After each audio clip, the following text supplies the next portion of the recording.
Maître Tis, bonjour. Est-ce que, et juste une petite question. Merci. Mais souvent, vous dites que nous écrivons ce que vous n'avez pas dit. Si vous pouvez nous répondre même à juste une question de forme. Ok. Monsieur Didier Kyungu, bonjour. Bonjour.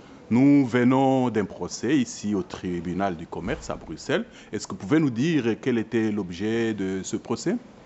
Bien, donc, le 29 mai 2013, j'étais présent à l'Assemblée générale de la société ZS Industrie et j'avais posé toute une série de questions.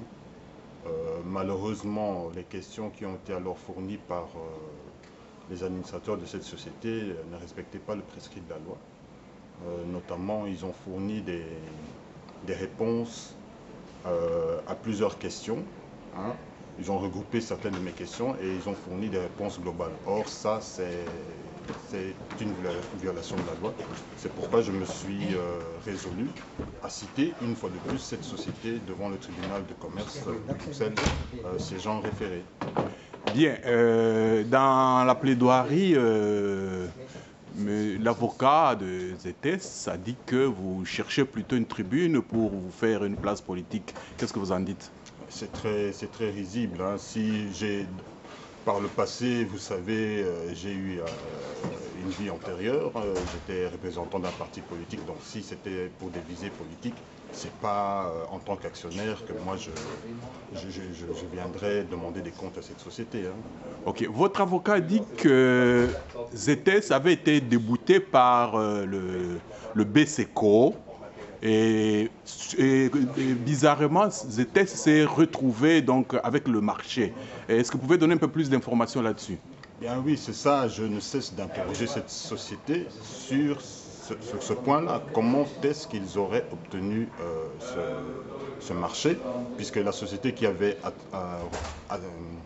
remporté le marché, c'était une société sud-africaine du nom de Face Technologies.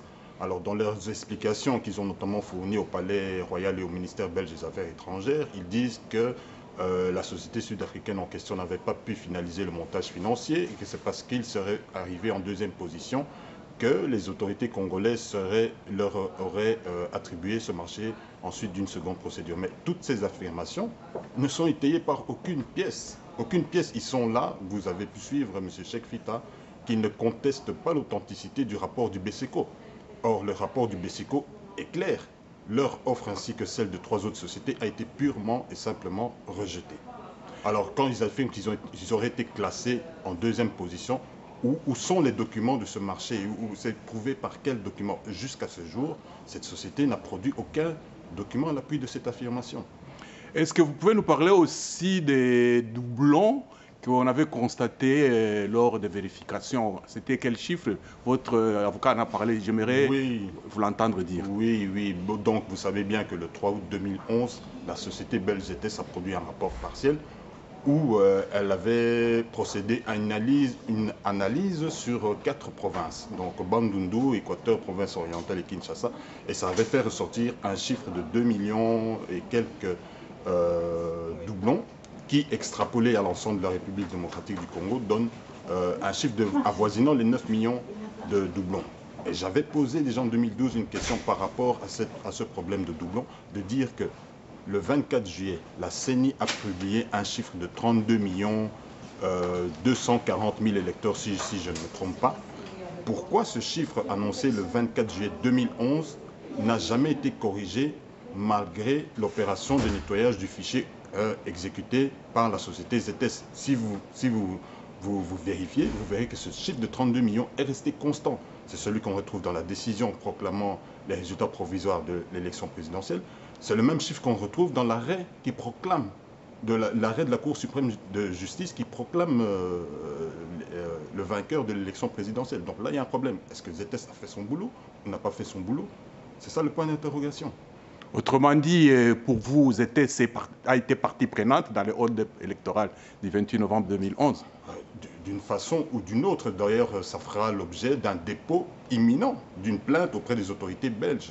Le nombre d'électeurs a été faussé de façon totalement grossière. D'ailleurs, le rapport partiel de ZS publié le 3 août 2011 en est la preuve. le nombre d'électeurs a été faussé, ce qui a une incidence sur la légitimité de toutes les institutions, aussi bien les députés nationaux, aussi bien que le président de la République. C'est une question grave, grave. Et si vous avez un dernier mot par rapport à ce procès d'aujourd'hui ou par rapport à tout ce qui va s'en suivre? Moi, par rapport à cette procédure ici en référé, hein, j'ai un peu l'impression qu'on tourne en rond, mais les choses vont s'accélérer à partir du dépôt de la plainte. Quand les autorités judiciaires, pénales belges seront saisies, nous obtiendrons réponse à toutes ces questions. Bien, tous les complices belges et ceux qui sont au Congo, qui sont impliqués là-dedans, vont faire l'objet de poursuites parce qu'il est temps de mettre fin à l'impunité en République démocratique du Congo. Bien, merci, Monsieur Didier Kingu. Merci.